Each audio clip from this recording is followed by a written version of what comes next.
Relation তো সবাই করতে পারে, কিন্তু একটা সম্পর্ক টিকিয়ে রাখাটা হচ্ছে বড় ব্যাপার। দুইটা মানুষের অনেক ভুল ত্রুটি হবে, নিজেদের মধ্যে মানিয়ে নিতে পারলেই সুন্দর। একজন ভালোবাসি ভালোবাসি বলে চেঁচিয়ে যাবে সারাক্ষণ, অন্যজন ইগনোর করবে, এমনটা হইলে তো হবে না। আজকে স্টোরিটা শুনলে বুঝতে পারবেন একটা ছেলে তার ভালোবাসার মানুষটাকে পাওয়ার জন্য কি না করতে পারে। ভাইটা আমাকে বলে যে আমাদের সম্পর্কটা ছিল 3 বছরের, অতি সাধারণ একটা ছেলে আমি। আমার আব্বু 20 বছর ইতালিতে ছিল, টাকা পয়সা কিরকম ইনকাম করেছে তার নাই বললাম। বাবার টাকা আছে বলে যে বুক ফুলিয়ে চলবো এরকমটা না, এগুলো আমার বাবার টাকা, আমার না। একটা সময় আব্বুরা অনেক কষ্ট করেছে, কত রাত না খেয়েও ছিল, তবে আমি কষ্ট কি জিনিস তা চোখেও দেখি নাই। ওনার যখন অনেক অর্থ সম্পদ হয়ে যায় তখন সিলেট মেইন টাউনে 5 তলা বাড়ি করে ফেলে। আমরা নিচের তলায় থাকতাম আর বাকিগুলো ভাড়া দিয়ে দিতাম। প্রিয় মানুষটার কথায় আসি, ওর সাথে পরিচয় আমাদের গ্রামের বাড়িতে। গ্রামে শুধু ঈদের সময় ঘুরতে যেতাম, না হয় বাকি সময় শহরেই থাকতাম। একটা মেলাতে ওর সাথে দেখা, পুরো পরিবারই ওই মেলাতে আসে। ওর চোখগুলো অনেক মায়াবী। আমি ওর খোঁজ খবর নেওয়া শুরু করি যে কোথায় থাকে, কি করে, এইসব। ও তখন ইন্টার ফার্স্ট ইয়ারে, ওইখানে একটা কলেজে স্টাডি করতো। আমিও পড়াশোনার মধ্যেই ছিলাম। গ্রামে যেতাম শুধু ওকে একটু দেখার জন্য। ওইখানে একটা ফ্রেন্ড ছিল, ওর বাইক ছিল,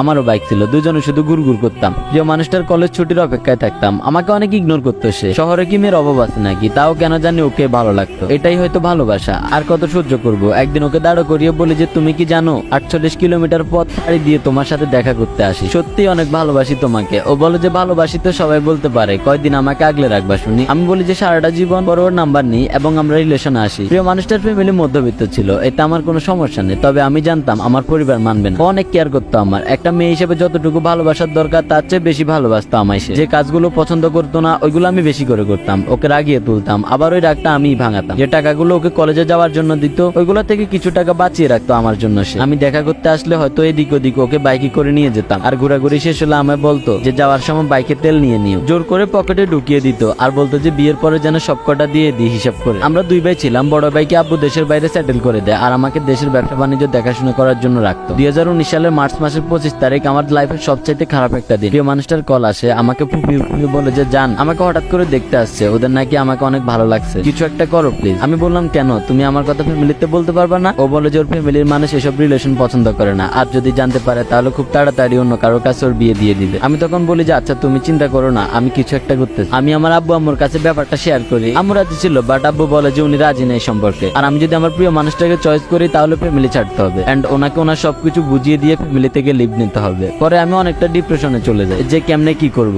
আমি কোনো কাজও জানতাম না যে কিছু একটা করে খাবো। লাইফে যেমন একটা পরিস্থিতির শিকার হতে হবে কখনো ভাবি নেই। যার কাছে ভালো পরামর্শের জন্য গিয়েছি ওই বলেছে ফ্যামিলি ছাড়াটা ঠিক হবে না। আমি পরে আমার সিদ্ধান্তে ওকে নিয়ে পালিয়ে যাই, অনেক দূরে চলে যাই। একটা দুঃসম্পর্কের মামাতো ভাই আমাদের থাকার ব্যবস্থা করে। যাই হোক, ওইখানে মানুষের জীবন অনেক সংগ্রামী, উত্তরবঙ্গ বলে কথা। শুরুর দিকে আমি রাজমিস্ত্রি কাজে যোগ দিই, প্রায় 7 মাস ওই কাজটা করি। হয়তো কারো বিশ্বাস হবে না, না হওয়ারই কথা, কারণ আমার বাবা ছিল রাজা এবং ওনার ছেলে বুঝে ওইসব কাজ করবে। কিছুই করার ছিল না, পরিস্থিতির শিকার। আমি যখন ওই কাজটা করে বাসায় ফিরতাম প্রিয় মানুষটা আমাকে জড়িয়ে ধরে অনেক কান্না করতো। ওর এইসব সহ্য হতো না। আমি ওকে বলতাম পাগলি, কাজ করে খাই, চুরি না, আর কাজ না করলে চলবো কেমনে? ওই বলতো ওই কাজটা না করতে। পরের কিছুদিন পর আমি শহরে উঠি এবং প্রাণ কোম্পানিতে এসআর এর জব পাই। 2000 টাকা স্যালারি ছিল, সুন্দরভাবে আমাদের দিনগুলো যাচ্ছিল। আমি পালিয়ে যাওয়ার প্রায় 1 বছর পর আমার পরিবার থেকে কল আসে এবং আমাকে বলে যে পরিবারে ফিরে যেতে, বাট আমি যাইনি। ওরা আমাকে ছাড়া যদি 1 বছর থাকতে পারে তাহলে বাকি জীবনটাও থাকতে পারবে। আজ প্রায় 3 বছর আমরা হাসি খুশি সংসার করতেছি, আলহামদুলিল্লাহ অনেক হ্যাপি আছি। ওর পরিবার আমার পরিবার সবাই রাজি।